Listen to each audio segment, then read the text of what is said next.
नमस्कार बंधुगण आज भिडियो को आपण मानकु स्वागत।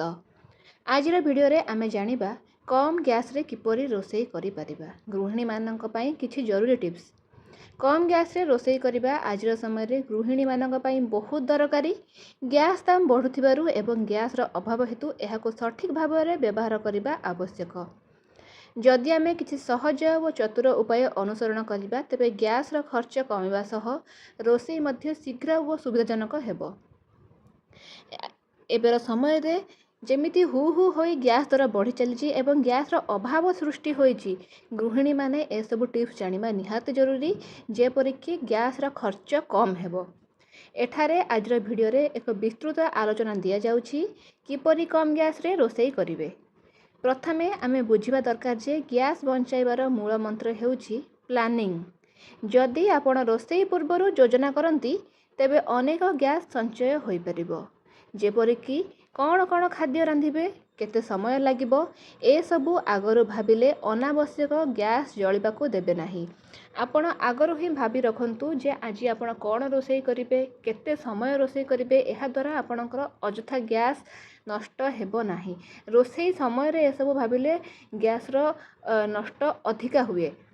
द्वितीयतः रोसई पूर्वरु समस्त सामग्री प्रस्तुत करी रखिबा दरकार। अनेक समय रे आमे गैस चालू करी तापरे परिबा काटु थाउ एहा गैस नष्ट करे। सेथिपई प्रथमे सब किछि काटी रखंतु तापरे गैस चालू करंतु। आउ एहा द्वारा कोन हुए ना आपण जदि भात बसौछंती ता सहित से भात रे ही आपण आलू सिझिबा पई पकेई परिबे। तेनो प्लानिंग कले आपणकर ए सब सुविधा हुए। किंतु जदि आपण प्लानिंग कर नथिबे ताहाले भात बसै देथिबे परिबा परे काटिबे बा आलू आपण पुणी आउ थरे सिझेइबे। तेनु प्रथमरो प्लानिंग करिक रखंतु एवं सब परिबा काटिकी रखंतु। प्रेशर कुकर रा व्यवहार बढ़ांतु। प्रेशर कुकर रे खाद्य शीघ्र रांधि जाए वो गैस बंचे। डाली भात सब्जी बा पनीपरिबा और मांस मध्य कुकर रे सहज रे होई जाए। एका समय रे अनेक पदार्थ कुकर रे रांधिले अधिक गैस संचय हुए। आपण जेते अधिक संभव प्रेशर कुकर रा व्यवहार करंतु। एपरि कि भात मांस पई मध्य आपण प्रेशर कुकर को व्यवहार करि परिबे। चतुर्थतः खाद्य को पूर्वरु भिजाई रखंतु। जेपरि कि डाली चाउल चना राजमा इत्यादि को जदि आपण 3-4 घंटा पूर्वरु भिजाई रखंती तेबे आहा शीघ्र रांधि होई जाए और गैस बंचाए। आपण जदि साधारण हरड़ डाली भी करचंती तेबे ताहाको मध्य पूर्वरु भिजाई रखंतु। एहा खूब कम समय रे सिझि जिवो जहा द्वारा गैस बंचिबो। पंचमतः घोड़नीर व्यवहार करंतु। खाद्य रांधुथबा बेले पात्र को घोड़े रखिले ताप बाहर नथाए और खाद्य शीघ्र पकी जाए बा रांधि होई जाए। यह गैस संचयर एक सरल और दरकारी उपाय।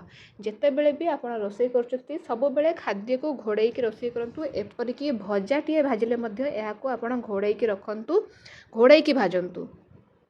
षष्ठतः आंच को सठिक भाव में नियंत्रण करंतु। अधिक आंच रे सब बेले रांधिबा दरकार नाही। खाद्य फुटिया परे आंच को कम कर दियंतु। यह गैस बंचाइबो और खाद्य मध्य भल हेबो। सप्तमतः ठीक पात्र व्यवहार करंतु। छोट पात्र पई छोट बर्नर और बड़ पात्र पई बड़ बर्नर व्यवहार करंतु। यदि छोट पात्र वो आंच बड़ हुए तेबे गैस अजथा नष्ट हुए। तेणु छोट बर्नर रे छोट पात्र एवं बड़ बर्नर रे ही बड़ जगह बसंतु। अष्टमतः फ्लैट बटम बासन व्यवहार करंतु। एहा अग्नि को सम भाव में बंटन करे और शीघ्र खाद्य रांधि हो जाए। आपण जो भी बासन व्यवहार करचंती रांधिबा पई चेष्टा करंतु एहार तळ भागटी फ्लैट होइथिबो। फ्लैट बटम बासन एहार द्वारा कोन हुए ना नियाटी सबआडे समान परिमाण रे बाजे एवं खाद्य शीघ्र रोसई हो जाए। नवमतः एक समय रे अनेक पदार्थ रांधंतु। जेपरि कि भात रांधुथिबा बेले ऊपरे अन्य किछि पात्र रखी ता भापरे मध्य आपण रोसई करि परिबे। एहा गैस संचयर एक चतुर उपाय। जदि भात हांडी बसैचंती एही हांडी ऊपर कड़ाईटे बसै दियंतु एवं सेतरे डाली पकेइकी ताहाको घोड़ै दियंतु। एहा द्वारा आपणकर गैस बंचिबो। विभिन्न मंदिर रे मध्य एही उपाय रे ही रोसई हुए। दशमतः गरम पानी व्यवहार करंतु। जदि आपण खाद्य रे गरम पानी दियंती तेबे एहा शीघ्र फुटे वो रोसई होबा पई कम समय लागे। आमे साधारणतः खाद्य रोसई समय ठंडा पानी आनी देई दउ जेमिति कि कषा किबा तरकारी रे आपण ठंडा पानी व्यवहार करू। किंतु सब बेले पानी गरम करिकि जे फुटा पानी देले रोसई आहुरी शीघ्र होई जिवो। ଏକାଦଶତଃ ଫ୍ରିଜ୍ରୁ ବାହାର କରାଯାଇଥିବା ଖାଦ୍ୟକୁ ସିଧାସଳଖ ରାନ୍ଧନ୍ତୁ ନାହିଁ। ପ୍ରଥମେ ଏହାକୁ ସାଧାରଣ ତାପମାତ୍ରାରେ ଆଣନ୍ତୁ, ନହେଲେ ରାନ୍ଧିବାରେ ଅଧିକ ଗ୍ୟାସ୍ ଲାଗିବ। ସାଙ୍ଗେ ସାଙ୍ଗେ ଫ୍ରିଜ୍ରୁ କାଢ଼ିକି ରୋଷେଇ କରନ୍ତୁ ନାହିଁ, ଏହାଦ୍ୱାରା ଅଧିକ ଗ୍ୟାସ୍ ଖର୍ଚ୍ଚ ହେବ। ଏହାକୁ କିଛି ସମୟ ରଖିଦିଅନ୍ତୁ। ଏହା ସାଧାରଣ ତାପମାତ୍ରାକୁ ଆସିଲା ପରେ ଆପଣ ଏହାକୁ ରୋଷେଇ କରନ୍ତୁ। ଦ୍ୱାଦଶତଃ ରୋଷେଇ ସମୟରେ ଅନାବଶ୍ୟକ ଭାବେ ଢାଙ୍କଣା ଖୋଲନ୍ତୁ ନାହିଁ। ପ୍ରତିଥର ଢାଙ୍କଣା ଖୋଲିଲେ ତାପ ବାହାରିଯାଏ ଏବଂ ପୁଣି ଗରମ ହେବାକୁ ଗ୍ୟାସ୍ ଲାଗେ। ଅନେକ ଲୋକ ଅଛନ୍ତି ଢାଙ୍କଣା ଦେଇସାରିକି ବାରମ୍ବାର ସେ ଢାଙ୍କଣାକୁ ଖୋଲନ୍ତି। ଆପଣ ବାରମ୍ବାର ଢାଙ୍କଣା ଖୋଲନ୍ତୁ ନାହିଁ। ଏହାଦ୍ୱାରା କ'ଣ ହୁଏ ନା ଢାଙ୍କଣା ଭିତରର ଗ୍ୟାସ୍ ସବୁ ବାହାରିଯାଏ, ଯାହାଦ୍ୱାରା କି ଖାଦ୍ୟକୁ ଗରମ ହେବା ପାଇଁ ପୁଣି ଗ୍ୟାସ୍ର ଖର୍ଚ୍ଚ ହେବ। ଗ୍ୟାସ୍ ବର୍ଣ୍ଣର ସଫା ରଖନ୍ତୁ। ଯଦି ବର୍ଣ୍ଣର ମଇଳା ହୋଇଯାଏ ତେବେ ଆଞ୍ଚ ଠିକ୍ ଭାବରେ ଜଳେ ନାହିଁ ଓ ଗ୍ୟାସ୍ ଗୁଡ଼ିକ ବ୍ୟର୍ଥ ହୁଏ। ସବୁବେଳେ ଗ୍ୟାସ୍ର ବର୍ଣ୍ଣରକୁ ସଫା ରଖନ୍ତୁ। ଏହାଦ୍ୱାରା କ'ଣ ହୁଏ ନା ଆଞ୍ଚ ଠିକ୍ ଭାବରେ ଜଳେ। ଯଦି ବର୍ଣ୍ଣର ସଫା ନ ରହିବ ତେବେ ଗ୍ୟାସ୍ର ଅପଚୟ ହେବ। ଇଣ୍ଡକ୍ସନ୍ କୁକର୍ର ମଧ୍ୟ ବ୍ୟବହାର କରିପାରନ୍ତି। କେତେକ ରୋଷେଇ ପାଇଁ ଏହା ଗ୍ୟାସ୍ର ଭଲ ବିକଳ୍ପ। ଯଦିବା ଇଣ୍ଡକ୍ସନ୍ କୁକର୍ରେ ସବୁ ଜିନିଷ ଭଲ ଭାବରେ ହୋଇପାରେ ନାହିଁ, ତଥାପି କେତେକ ରୋଷେଇ ପାଇଁ ଇଣ୍ଡକ୍ସନ୍ କୁକର୍ ବହୁତ ଭଲ। ସେହିସବୁ ଖାଦ୍ୟ ରୋଷେଇ ପାଇଁ ଆପଣ ଇଣ୍ଡକ୍ସନ୍ କୁକର୍ର ବ୍ୟବହାର କରନ୍ତୁ। ଖାଦ୍ୟକୁ ଛୋଟ ଟୁକୁଡ଼ା କରି କାଟନ୍ତୁ। ବଡ଼ ଟୁକୁଡ଼ା ରାନ୍ଧିବାକୁ ଅଧିକ ସମୟ ଲାଗେ। ତେଣୁ ଯେତେବେଳେ ଆପଣ ପରିବା କାଟୁଛନ୍ତି ଏହାକୁ ଛୋଟ ଛୋଟ ଖଣ୍ଡ କରିକି କାଟନ୍ତୁ। ଏହା ଶୀଘ୍ର ସିଝିଯିବ ଏବଂ ଗ୍ୟାସ୍ର କମ୍ ଖର୍ଚ୍ଚ ହେବ।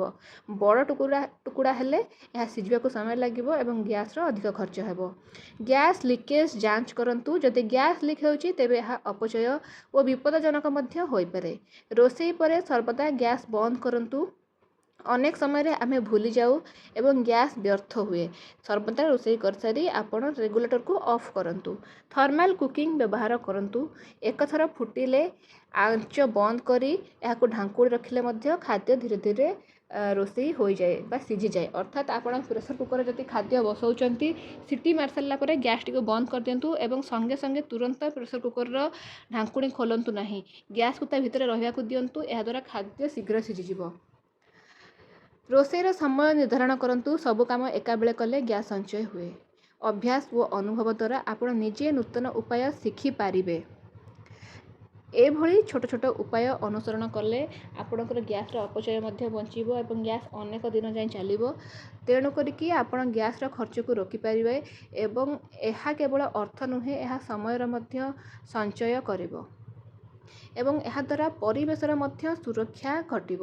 ତେଣୁ ଆପଣ ଏହି ଛୋଟିଆ ଛୋଟିଆ ଟିପ୍ସକୁ ଫଲୋ କରନ୍ତୁ। ଏହି ଛୋଟିଆ ଛୋଟିଆ ଟିପ୍ସକୁ ଆପଣାନ୍ତୁ। ଦେଖିବେ ଆପଣଙ୍କର ରୋଷେଇରେ ଟେଷ୍ଟ ହେବା ସହିତ ଗ୍ୟାସ୍ ମଧ୍ୟ ବଞ୍ଚିବ। କମ୍ ଗ୍ୟାସ୍ରେ ରୋଷେଇ କରିବା ପାଇଁ ସଚେତନତା ଯୋଜନା ଓ ଠିକ୍ ପଦ୍ଧତି ଅନୁସରଣ କରିବା ଆବଶ୍ୟକ। ଏହି ସମସ୍ତ ଟିପ୍ସ ଅନୁସରଣ କରି ଆପଣ ଅତି ସହଜରେ ଗ୍ୟାସ୍ ସଞ୍ଚୟ କରିପାରିବେ ଓ ରୋଷେଇକୁ ଅଧିକ ସୁବିଧାଜନକ କରିପାରିବେ। ଯଦି ଆପଣଙ୍କୁ ଆମର ଭିଡ଼ିଓଟି ଭଲ ଲାଗିଛି ତେବେ ଆମ ଚ୍ୟାନେଲକୁ ନିହାତି ଭାବରେ ସବସ୍କ୍ରାଇବ୍ କରନ୍ତୁ। ଭିଡ଼ିଓଟିକୁ ଲାଇକ୍ କରନ୍ତୁ। ନିଜର ବନ୍ଧୁବାନ୍ଧବଙ୍କ ସହିତ ସେୟାର କରନ୍ତୁ, ଯେପରିକି ସେମାନେ ମଧ୍ୟ ଏହିସବୁ ଟିପ୍ସ ବିଷୟରେ ଜାଣିପାରିବେ ଏବଂ ଏହିସବୁ ଟିପ୍ସକୁ ଆପଣାଇ ପାରିବେ। ଏହିପରି ଭିଡ଼ିଓ ଅଧିକ ଦେଖିବା ପାଇଁ ଆମ ଚ୍ୟାନେଲ ସହିତ ସର୍ବଦା ଯୋଡ଼ି ହୋଇ ରୁହନ୍ତୁ ଏବଂ ଆଗାମୀ ଭିଡ଼ିଓ ପର୍ଯ୍ୟନ୍ତ ଆପଣମାନେ ସମସ୍ତଙ୍କ ଉପରେ ମା ଲକ୍ଷ୍ମୀଙ୍କର କୃପା ଏହିଭଳି ରହିଥାଉ। ଜୟ ମା ଲକ୍ଷ୍ମୀ।